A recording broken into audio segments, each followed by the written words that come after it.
Now from here, I've got 1, 2, 3 sets of 4-core wires, all exactly the same. Now I'm making an assumption that one of these is going to be the cables that are linked out downstairs. So there were quite a lot of different holes that were made in the plasterboard before, so I'm trying to do it in a way where I can cover up the holes and make the wiring look a little bit neater as well.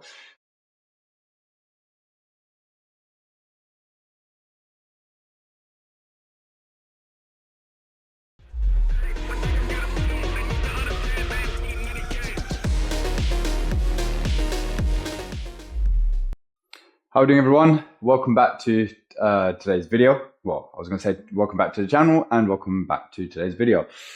Now, I'm back properly now. I have had a roller coaster of the last 3 weeks. So 2 weeks ago was my sister's wedding in Portugal. Last week I was at Installer Show, and this week just gone, me and Nikki went to Turkey because she goes back to work off maternity next week. So this was our last little couple's holiday, left the kids with the grandparents, and we just had 4 days in Antalya. Absolutely amazing. I think yesterday, as we were leaving, it peaked at 43 degrees, which is very hot. So yeah, I'm a little bit tanned. I haven't burnt, luckily, because I've tried to stay safe. Don't want to get skin cancer or anything like that, because the way the sun is out there, it is roasting hot. So did a little sunbathing, did some excursions, went on a hot air balloon ride, which was absolutely epic, and try and get some pictures or videos put up later on or so. But yeah, I'll be honest, I've been living out of a suitcase for the last 3 weeks. So as much as I've enjoyed the events of the last 3 weeks, it's been long, and like I'm a creature of habit. I love routine. I need routine, and I'm just glad that it's all done, and now I can sort of get back to work, get back to doing what I do on a daily and weekly basis. First things first, we literally just got back last night, so done the weekly food shop, laundry, load of laundry is done. Need to unpack everything, sort all that out. Nikki's gone to pick up Arian from her parents. My mum and dad are on the way here to drop Jessica off, and I'm just trying to get stuff done this morning before they arrive. So yeah, hope you guys enjoyed today's video. Now, today's video is a installation video, but it's going to be replacing a thermal store with an unvented cylinder. So if you're new to wiring stuff, or you're not too sure on wiring stuff, this video might help you out a little bit, because obviously we've had to convert it from how it was wired as a thermal store and rewire it to an S-plan. So yeah, hope you enjoyed the video. As always, don't forget to like and subscribe, and I'll see you all on Wednesday. Have a good one. Hope you've had a good weekend. Welcome to today's job. So this is going to be a 2-day job. I'm going to be taking out Boilermate. So you guys may have seen these before. So this is a thermal store. It works off of a heat only boiler currently, and it's classed as an open vented system. And the cylinder itself stores the hot water, and then depending on when you call for a demand, you've got 3 pumps in there. So each different pump will work in a different way depending on what you want it to do. So this is your hot water pump. So, and you've got a plate heat exchanger here. So when you call for hot water, the way this works is the hot water pump will come on. That will circulate the hot water from the cylinder through the plate and back again. And then on this side, when you open up a hot tap, you've got your cold main flowing in, just like a standard plate heat exchanger, gets heated up through here and then comes out hot. So that pump works off these temperature sensors. So once it senses that the temperature is obviously dropping as the cold water is coming in, that's telling it that now we've got a demand for hot water. Let's heat this up. Let's start circulating the water through this to then feed the hot water outlets there. Now, one of these is, so this is the main pump between the boiler and the store. So this has another temperature sensor which will tell this pump when to come on and tell the boiler to fire downstairs. So the boiler will basically just circulate the heat through this cylinder, the stored water, and the boiler, just to keep this cylinder satisfied. Then you've got your central heating pump here. Now that one will come on obviously when you turn the thermostat on, and that will then circulate the heat from the store to was a radiator. I think there's a radiator behind me, so there's a radiator somewhere. That will basically circulate the heat from the store to all the radiators. So I've done a thermal store install before, which is slightly different to this one. It had only 2 pumps, but it works in a very similar way to this. But we're going to be ripping this out. There's been a few issues here. It's not my job. I'm here to help out a friend of mine, where we've done a few jobs together. I'm working out down in Hounslow, so I'm going to be here for 2 days, staying the night at my cousin's, so we can try and get this smashed out. So this is going, and we're going to be replacing this with an unvented cylinder. So we're going to be doing an S-plan, probably put all the zone valves and everything on this side, and then downstairs there's an Ideal Classic boiler that's going to be going, and we're going to be putting in a back sea system boiler. Now the good thing about this is it's all labeled down here already, what's what. So the one coming off the bottom of this pump, that's our primary return. This is our heating flow. This is our heating return. Obviously drain off. Oh, by the way, winning, because the drain off works. That's the flow from the boiler. This is your cold in, and this is your hot out. So the way it's going to work is our primary flow is going to come up. Obviously, once this is out, we can see how we can rejig the pipework. Flow is going to come up. It's going to split into hot water zone valve, heating zone valve, bypass. Obviously, after the zone valves, the heating zone valve will then get linked onto the heating flow pipe. We're going to link the heating return and the primary return together, along with the cylinder return as it comes out from the unvented cylinder. And then obviously from the hot water zone valve, that will then feed into the new unvented cylinder as well. And then obviously cold in will go in, and then hot out will come out the cylinder. So it's pretty straightforward, just a fair bit of work. And these weigh a ton as well, even when they're drained down. So we're just waiting for that to drain down, and then in the meantime we'll see what we can do with getting the boiler decommissioned as well. Let me go and show you the boiler. So here's the boiler. So it's an old Ideal Classic, so obviously heat only boiler. Got flowing returns coming from there. It's a side entry flue there, so obviously we've got to do a top exit flue, so it means we're probably gonna have to core a new hole to get the flue out there. I've got a kitchen sink here, so condense can run into the kitchen sink. Luckily it's just wooden worktop, not granite or anything. Where we're working in Hounslow, there's a lot of planes coming into land to Heathrow. So while the thermal store is getting drained, I'm going to start stripping this apart. There is a dodgy looking drain off up there, which I'll see if I can get onto it somehow. I mean, that boxing at the top's probably going to have to come out as well for us to do the flue and everything. So, and obviously get to the pipe work as well. So I'm going to start stripping this out and then start making some headway on getting this off the wall. Right, just turned the water off, so just letting all the water drain out. Luckily, managed to get that drain off. It was a bit seized, but got it to work, so that's all drained off. Flue's been disconnected. Now gas has been disconnected. Now I'm just going to undo the flowing returns and try and lift this beast off the wall. I've taken a few of these off, but I can never remember. So this is a side exit flue. I normally have taken the ones out with the rear exit flue. I believe I need to undo maybe that screw at the back there, because these sit on brackets slightly differently if my memory serves me correct. Let me just start disconnecting the flowing returns first, and then we'll try and get this off the wall. So boiler's off the wall. We're just figuring out where to fit the new boiler in terms of the height, because outside there's a vent. So we're trying to raise it as high as possible without it intruding into the 300mm space that we need. And this is a HMO property, so my colleague's just on the phone to the landlord or the landlady to see if we can actually remove this cabinet here, because if we remove it, it'll give us a bit more space to play around with it. And then also the flowing returns are the wrong way around as well, so flow needs to come on this side, return needs to come on this side. I know you can rear pipe these boilers, but I'm personally not a fan of rear piping it. I know it can be done, I know it's there as an option, but there's something about pipes running behind a boiler, and it's because I've had it before when I was working in social housing, where there was a leak on the pipework on a rear pipe boiler and meant taking the boiler off the wall. So that's why you might see me doing pipework around the boiler and stuff. We might repipe it, I'm not sure yet, but at the moment we're just on the phone to, well, colleagues speaking to landlord to see if we can remove this, then it gives us a bit more of a free area, because this cabinet is only for the boiler, and if it's not there, it will just give us more space. So we're just going to try and figure that out, and in the meantime I'm going to go upstairs and start disconnecting the boiler, mate, because that's all drained out now as well, so at least I can crack on that, get that out, and then figure out who's going to do what. Most likely I'm going to be upstairs and still in the cupboard sorting that out, and then my colleague Sam, he's going to be here dealing with the boiler side of things.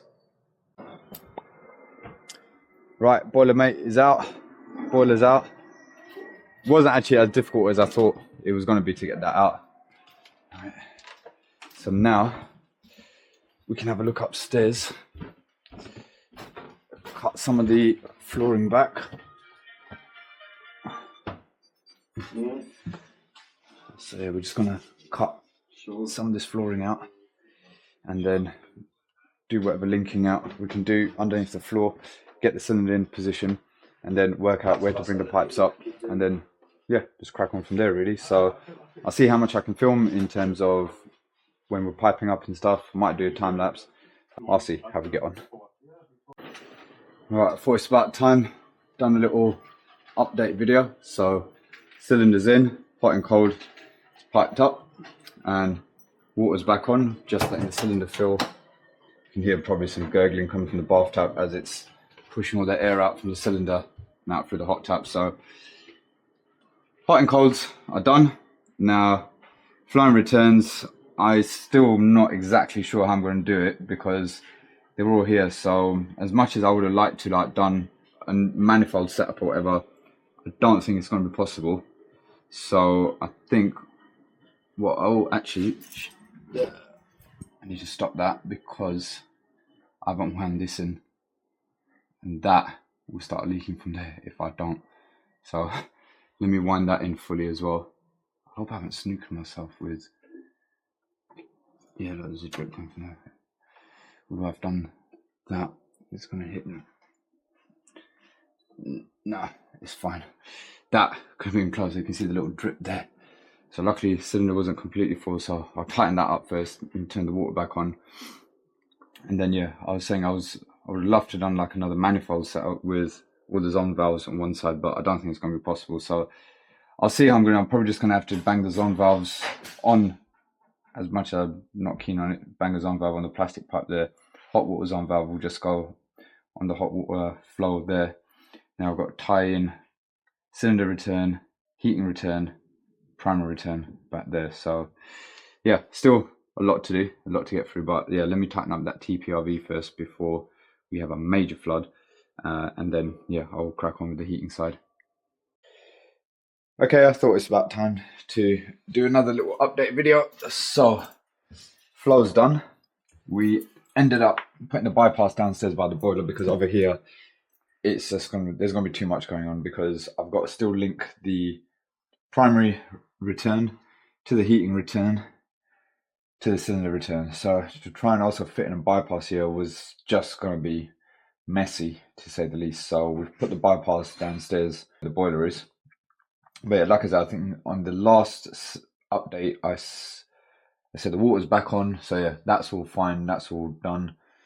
This has all been pressed in now. So I did initially put this zone valve straight onto the plastic, but I wasn't happy with it. When I was doing up the nut, it was still sort of, the whole zone valve was still turning, and I just wasn't happy with it. So then I took it off, put a push fit coupling on it, and then a bit of copper pipe. Well, you can see I don't need to explain it to you. AV just for good measure. That's all done now. The return, so obviously I need to link that, and that together, and also I need to put in the filling loop as well. So my plan is I'm going to need that. I'm going to need that, and what I'm planning on doing is basically that, have that coming out of there like so, and then 15mm shoot to the wall here and put the other end of the filling loop there. So that's that done, and that way we're filling into the return rather than into the flow. So that way if the zone valves are shut, I know it will still fill anyway, but I don't know, I prefer putting the filling loop on the return if I can help it. So that's what I'm doing. And then I've got the one here somewhere, the Tesla one, so it's got the pressure gauge which goes in, so at least when we're filling we'll be able to check the pressure up here rather than keep having to run downstairs to the boiler to see what's going on with that. So yeah, I'm just going to figure out, I mean, that's what I had in my head, but then I don't know, I might change it around, I'll see. So just going to crack on with this now and hopefully get it done in reasonable time. Right, closing video for day one. We are done, we are filled up. Got a bar and a half of pressure in there. So I know I said I was going to try and bring the 50mm pipe on there. I thought, what's the point? It's just then trying to reach around there. At least this way, it's easy to see the pressure gauge and everything. And it's all tied in however it needs to be anyway. Apologies for my voice. I think I'm getting a bit of a cold. I've also not had much sleep last night because Jessica was up from 4 a.m. So I'm glad I've got this far today because I'm absolutely shattered. I think I've had 3.5 hours sleep, so not great. And then obviously I had a 2-hour drive to Hounslow today because of traffic, and I'm staying at my cousin's this evening, so at least I haven't got to do that journey back tonight and back again tomorrow morning, just on the way home tomorrow. Anyway, forget that. You want to see this? You want to tell me how bad it looks or how you would have done it better, so on and so forth? No problem. This is how I've done it and it works, it's functional and everything's accessible. So yeah, primary flow coming up from there, splitting, hot water's on valve, heating's on valve, chucked an AEV on there for safe measure. Primary return in that corner there, that was a bit tight to get to, so teed that in to the heating return, and then the cylinder return is also tied into there as well. Obviously filling loop and all that. Cold main is all done. Going to the vessel, hot out, going there. Now tomorrow we are I'm going to tackle the wiring, so I'm going to put a new wiring center there. We've got wireless receivers for the room thermostat, and obviously cylinder stat's going to go on there, and that will all get wired in here, twin channel programmers and everything. I haven't really shown you much of the boiler because I've not been working on the boiler. I've just been up here and you can see how much of a tight space it's been. So I couldn't even really film myself doing the pipe work because I'm not even sure where I could have put the camera. Could have maybe propped up behind me there, but yeah, I didn't because I just didn't. So taking you downstairs, and there's more mess here as you can see, but boiler is done, so that's where we fit the bypass. We wanted to try and get it straight, but we're not sure because there's a lot of plastic here, so we didn't want to sweat that tee off, so we actually replaced the guts in that drain off so it can be reused. And then obviously the flow and returns were the other way around, and like I said, I'm not a big fan of rear piping for some reason. That's just me. So that's how Sam has brought it all down. Filters on, gas is done, everything's filled up. We've got no leak, we've got no drop on the gas test as well. And so yeah, like I said, tomorrow we've got to do the flue, PRV and condense, and then upstairs I'm going to do the wiring and the TPRV and the PRV off the combi valve, discharges and everything. So it's still going to be a fair bit of work to do tomorrow, but today was the big push. We got the main stuff done today. Tomorrow, you know me, I love the wiring side, so I'm just going to zone out, crack on with the wiring, and then finish up, flush as well, and then we'll go from there. So yeah, signing out for today. Gonna have a tidy up and then head off and try and salvage a bit of the evening. Got some paperwork to do. My VAT return's due next week, so I'll probably sit at my cousin's tonight. I've got nothing else to do, so I'll probably sit and brought my laptop and sort out my VAT return because yeah, it's just another thing to do. So yeah, just gonna have a clear up and then get out of here. So thanks for watching day one.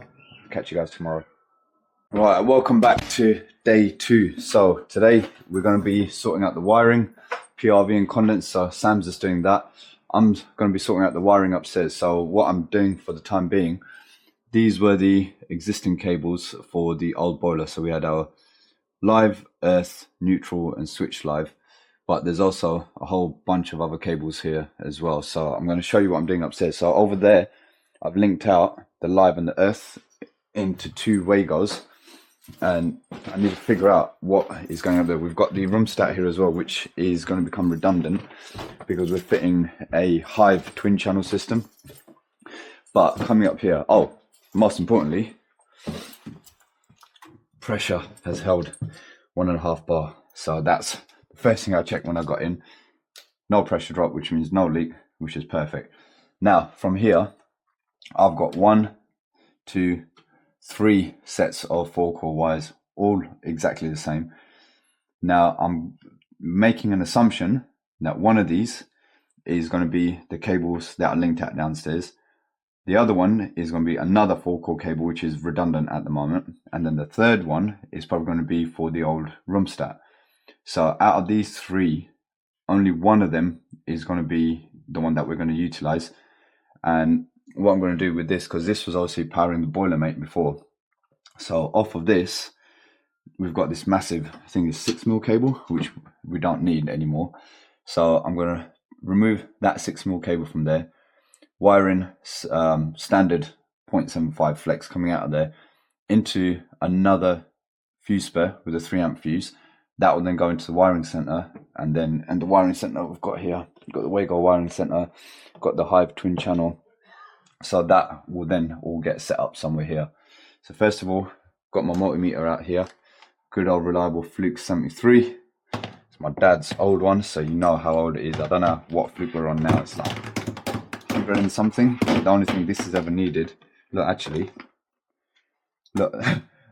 The date of last calibration, 16th of December, 1995. How old was I then? 7.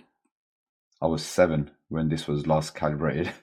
But it still works. So all I've had to do is change the batteries in it, and it still does the same job. So what my plan is at the moment, I'm going to do continuity check between the earth and the lives and see which one I'm getting a bleep on. That will determine which one of these 3 cables is my cable going down to the boiler. So then I can get rid of the other 2 and just focus on using one and then set up the wiring center. So let's do that first. All right, so firstly, my multimeter, I'm just setting it on bleep at the moment. So that means, let's set this down here. Obviously, when we have continuity, going to get a nice audible bleep. That's what we're looking for. So I'm literally just going to be testing between the live and the earth. Right, nothing there. So we know it's not that cable. Oh, there we go. Found that cable. So it's that one. Just to rule this one out. Yeah, that's dead. So we know that this one,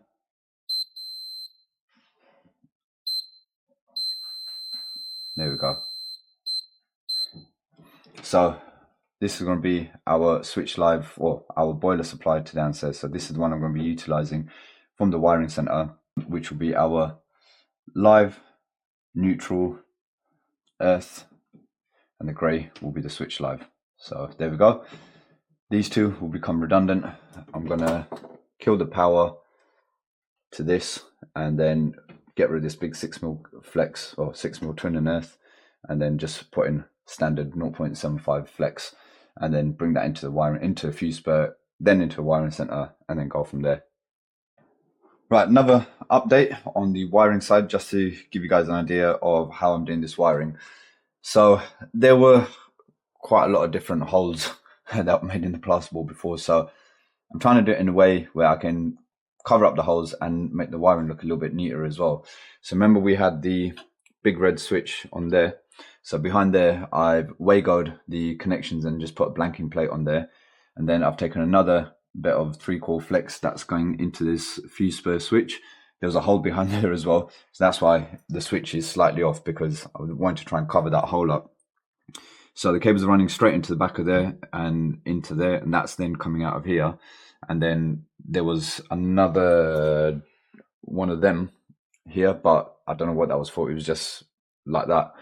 So removed it, and I've put the Wago wiring center on there, so that will cover up that hole. And now what I've actually been able to do is feed all the cables through the back and into here. So we've already got our main live, earth and neutral coming from the fuse spur. I've also wired in my boiler cables as well, so that's the switch live going down to the boiler, and obviously lives, neutrals and everything. I know it looks like there's a bit of strain on the cables, but there isn't. There's loads of slack behind there. It's just where I've pushed it all back. And then what I've done here, there was another hole down there, and what I'm going to use for that is I'm going to use the hive as a cover for that. And then I've managed to feed all my cables through here and fish them out through here. I'm going to bring them out through the back of the hive and then down the front there, and that's going to feed each of the zone valves and the cylinder stat. And for the zone valves, I'm just going to put the cables in. I'm going to use 5-way connectors over here, so that way in the future it's easier to sort of trace which is which, and I'll label each one as well, which one's for heating and which one's for hot water. So as I'm fishing the cables through, I'm just marking them up, so I know heating cables there, and I know the heating cables here, and so on and so forth. Obviously feed for the hive, that's already wired in there.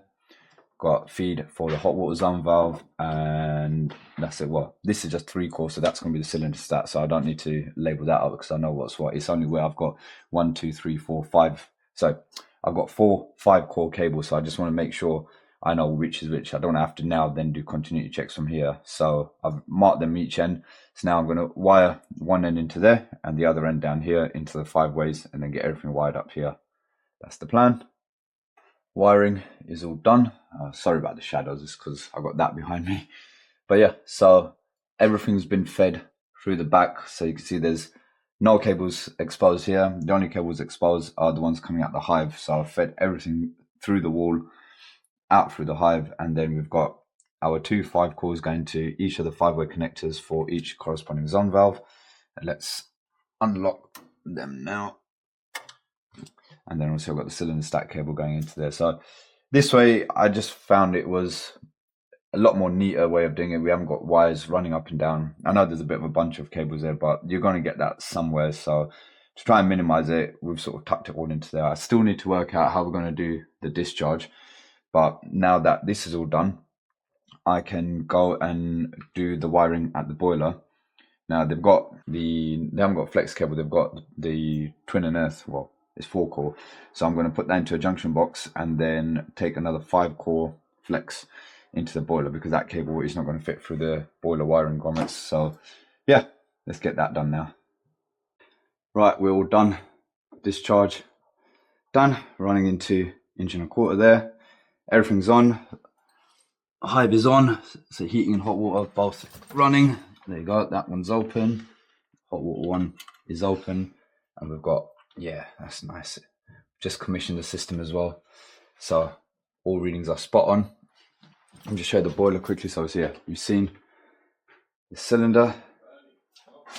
Now let's go and have a look at the boiler side. We had a special guest appearance by V-Man, and that's the boiler. That's all done there as well. So yeah, we fit the bypass up there, because if I did it upstairs, it just would have been too much. You can see it's pluming away nicely as well. Gas meter is literally just behind that window, so we've got 19 millibar working pressure at the boiler on max rate. All readings are spot on. Just got to peel all this stuff off. That's what I like about Baxi. Another thing I like about Baxi, firstly, the price of them, the build quality, and also when it comes to peeling the stickers off, it all comes off very nice and easily. You don't get any residue. The only one that's a little bit tricky is that one, but there you go. Nice clean white box on the wall. That's in there. I'm signing out. Thank you for watching. Don't forget to like and subscribe, and I'll see you guys in the next video. Peace.